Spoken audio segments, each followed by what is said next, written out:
गरीब बहू का जादुई घास का एसी।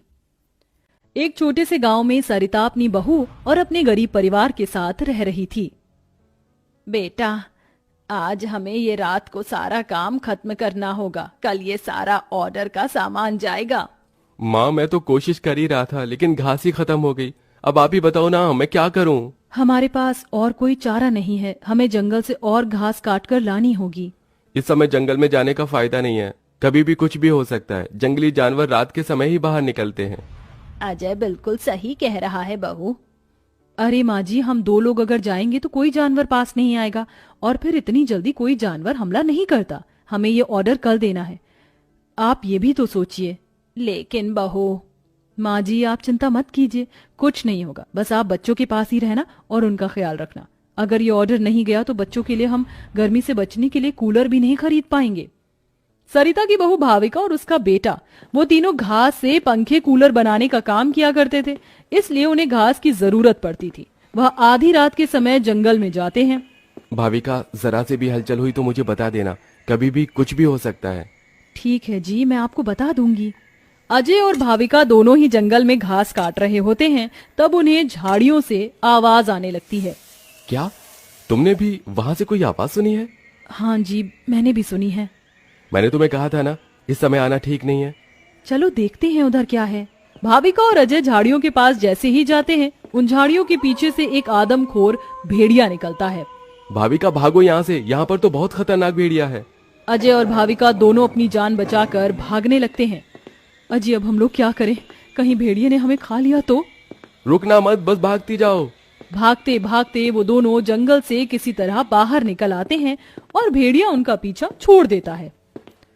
जान बची तो लाखों पाए, लौट के बुद्धू घर को आए। रास्ते में चलते हुए आधी रात के समय उन्हें गांव के एक कूड़े के ढेर के पास एसी पड़ा हुआ नजर आता है। अरे देखो जी, यहाँ पर एसी पड़ा है। अरे पता नहीं किसका होगा, चलो यहाँ से चलते हैं। मुझे लगता है किसी ने ऐसे ही डाल दिया होगा। मैं तो कहती हूँ इसे लेकर चलते हैं। भाविका अजय को एसी ले जाने के लिए मना लेती है, जिसके बाद वो दोनों उस एसी को घर ले आते हैं। तुम दोनों तो घास लेने गए थे, ये क्या लेकर आ गए हो? ये हमें रास्ते में पड़ा मिला। जब हम कूलर पंखे बना लेते हैं तो एसी भी बना सकते हैं। इस खराब एसी को छोड़ो और ये बताओ, क्या तुम घास लेकर आई हो? सरिता के ये बोलने के बाद जंगल की दुर्घटना के बारे में दोनों बताते हैं, जिसे सुनकर सरिता हैरान रह जाती है। अच्छा, इसका मतलब बहुत बड़ी मुसीबत से बचकर आए हो तुम दोनों, और साथ में ये कचरा उठाकर ले आए।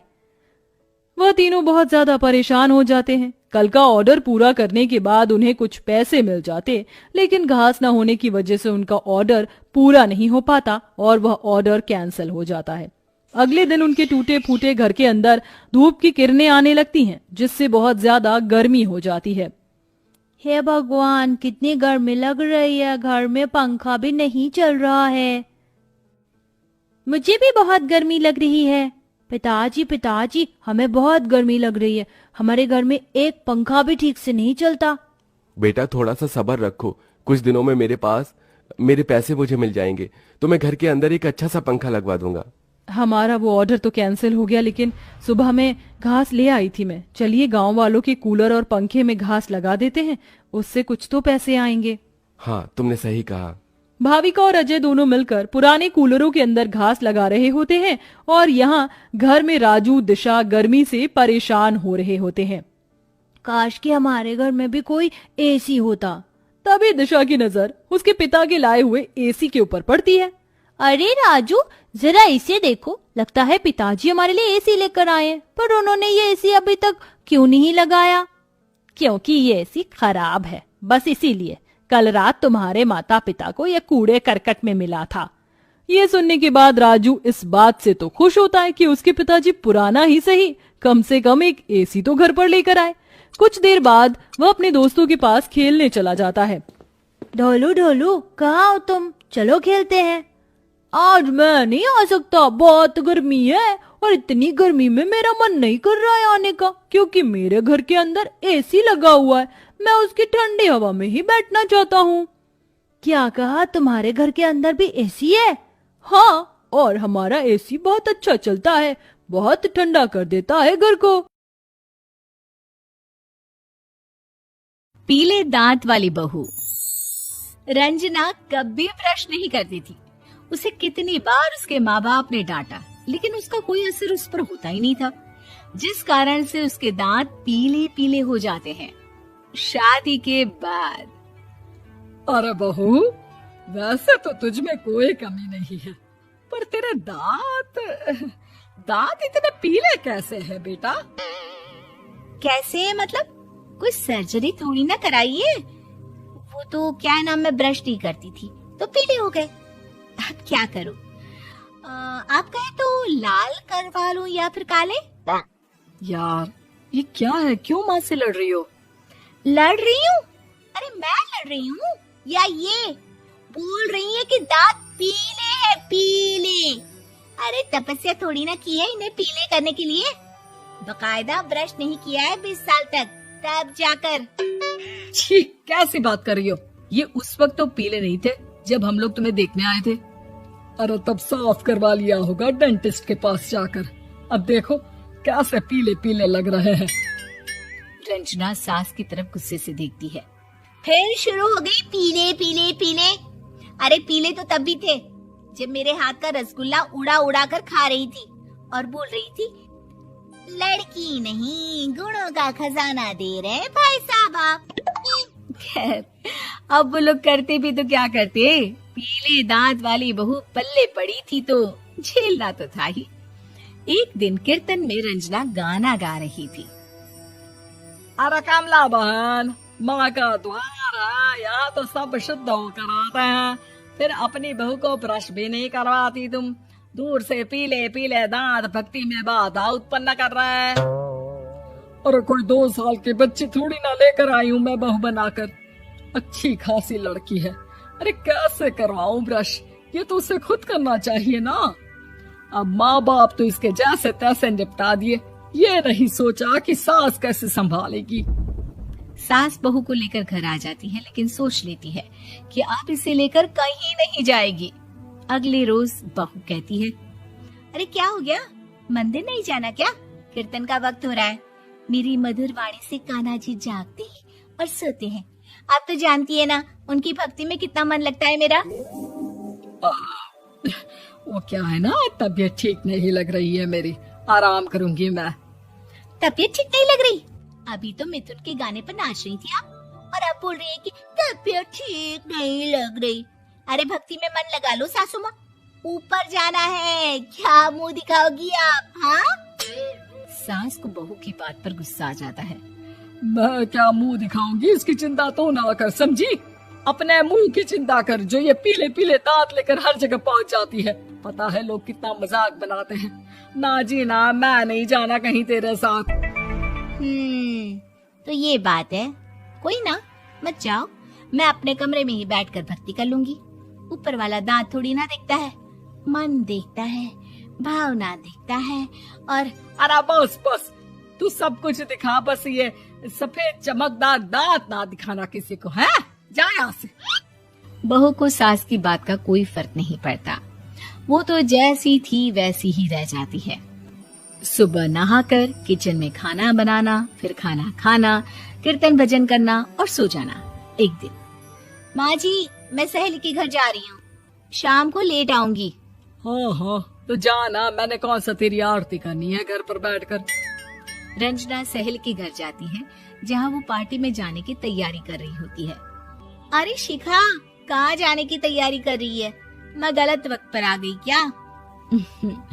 अरे नहीं यार, उल्टा सही वक्त पर आई है। मैंने ये साड़ी और ज्वेलरी निकाली है यार, शाम को इनके ऑफिस की एक पार्टी में जाना है। बताना कैसा लग रहा है ये सब? नहीं यार, इस ड्रेस के साथ तो वो वाली ज्वेलरी अच्छी लगेगी। हाँ हाँ, सही बोल रही है, मैंने ध्यान ही नहीं दिया। वैसे तो हमेशा से मस्त फैशन सेंस रखती है। तो बड़ा जाती होगी ना पति के साथ पार्टी में। रंजना कुछ नहीं बोलती, बस सोचती है कि यार काश ये बात सही हो जाती, पर मैं क्यों नहीं जाती पार्टी में?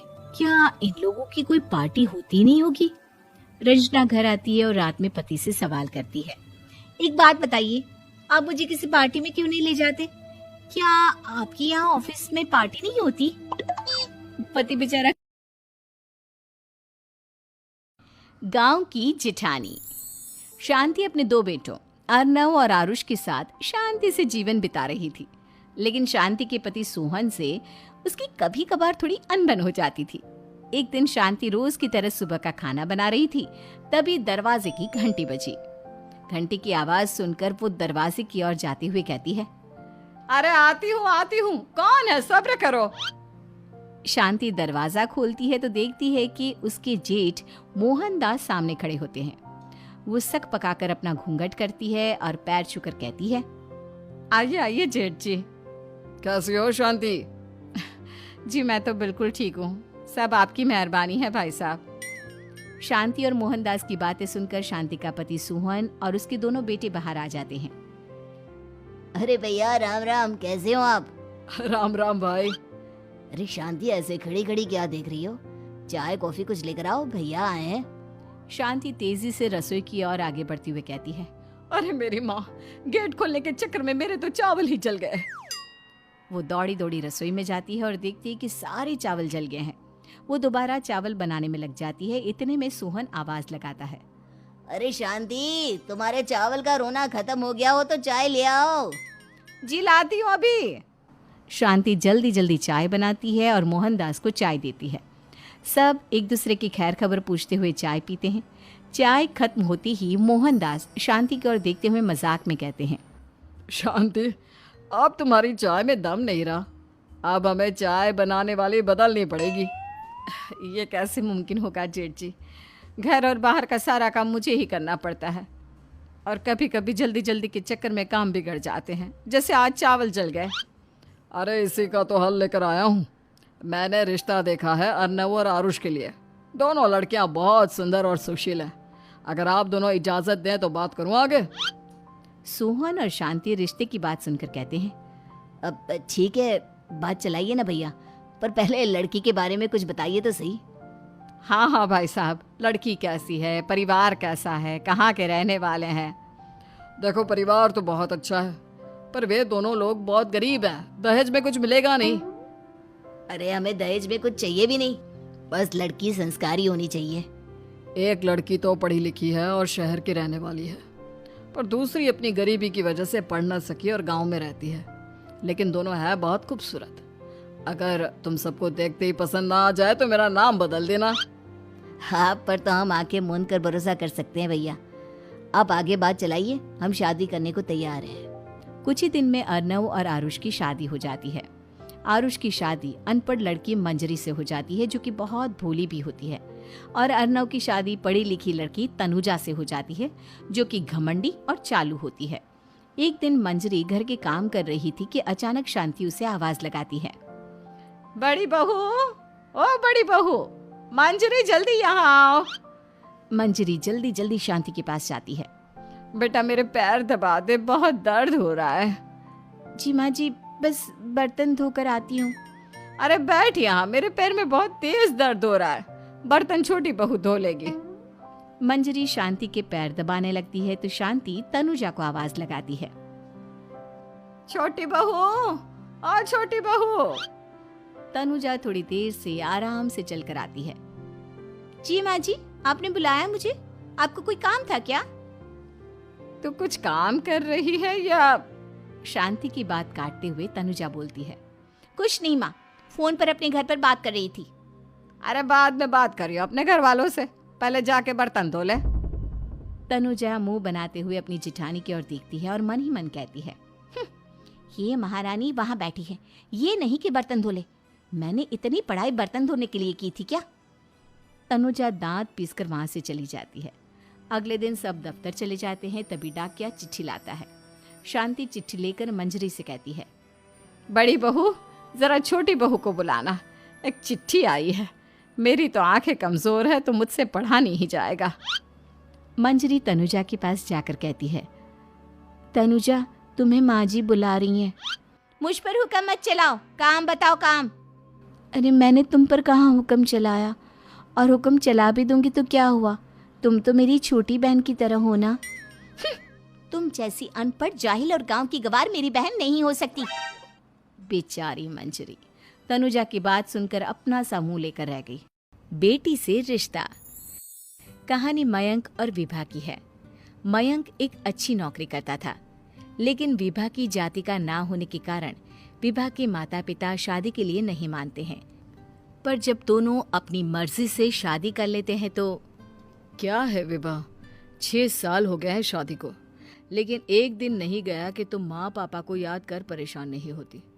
मैं कितनी कोशिश करता हूँ कि तुम सब भूल जाओ। कोई नहीं भूल पाता है मयंक, माँ पापा को कोई कैसे भूल सकता है। तभी सास का फोन आता है। मान लो विभा से बात कर लो, आज उसे अपनी माँ की बहुत याद आ रही है। बेटा विभा, मैं आ जाऊं? हम दोनों चलेंगे तेरे माँ पापा के पास। बोलो। ना माँ जी, वो आप लोगों को कुछ बोलेंगे तो मुझे और भी बुरा लगेगा। आखिर आप भी मेरी माँ ही तो हैं। अरे सुन लेंगे ना यार, कोई बात नहीं, बोलेंगे ही ना। चलो माँ, मैं फोन रख रहा हूँ। वो क्या है ना, आज विभा को लेकर डॉक्टर के पास जाना है। बहुत दिनों से इसके सर पर लगातार दर्द हो रहा है। अरे हाँ हाँ, ले जा बेटा, सर दर्द को हल्के में नहीं लेना चाहिए। वैसे भी ना बहू सोचती बहुत है। मयंक माँ का फोन रख देता है और दोनों कार से अस्पताल जाते हैं। लेकिन जैसे ही वो लोग अस्पताल जाते हैं, विभा को स्ट्रेचर में नर्स उसकी माँ को लेकर जा रही दिखती है। मयंक, माँ, मयंक वो मेरी माँ है। इतने सालों बाद देखी भी तो इस हाल में मैं उनके पास जा रही हूँ। अरे रुको, कहीं वो लोग तुम्हें देखकर और परेशान ना हो जाए, या फिर तुम्हें कुछ बोल ना दे विभा, तुम फिर परेशान हो जाओगी। मयंक, कैसी बात कर रहे हो? वो माँ है मेरी। विभा पास खड़े अपने चाचा चाची से बात करने की कोशिश करती है, लेकिन वाह, तेरे जैसी बेटी जिसकी हो वो तो मर ही जाए तो अच्छा है। वैसे पार्क में पैर फिसला है तेरी माँ का, रीढ़ की हड्डी टूटी है। रिद्धि को चाची की बात का बिल्कुल बुरा नहीं लगता। शायद वो सुन ही नहीं रही थी कि चाची क्या कह रही थी। वो सीधे माँ के कमरे में जाती है। कौन है आप? ये मेरी माँ है, मेरा नाम रिद्धि। रिद्धि नाम है ना आपका? दर्द में भी ये आपका ही नाम ले रही थी। हाँ। ये सुनते ही रिद्धि का कलेजा मुंह में आ जाता है। ये वही माँ है जिसने कड़े शब्दों में ये कह दिया था कि अब तेरा मेरा रिश्ता खत्म।